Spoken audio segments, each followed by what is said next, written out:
Yo guys, ini adalah video yang pertama dan bahwasanya ini saya mengobati orang asli Palu.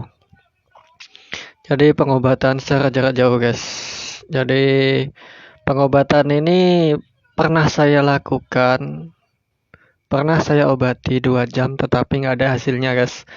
Karena penyakitnya adalah penyakit stroke dan bapaknya ini mempunyai rajah ataupun jimat. Dan rumahnya juga ada buangan-buangan dari dukun gitu loh guys. Jadi rumahnya juga angker, proses pengobatannya susah sekali. Jadi udah saya obati 2 jam tetapi gagal.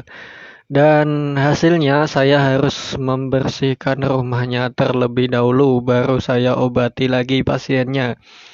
Jadi ini part pertama guys. Jadi part kedua kalian cari videonya.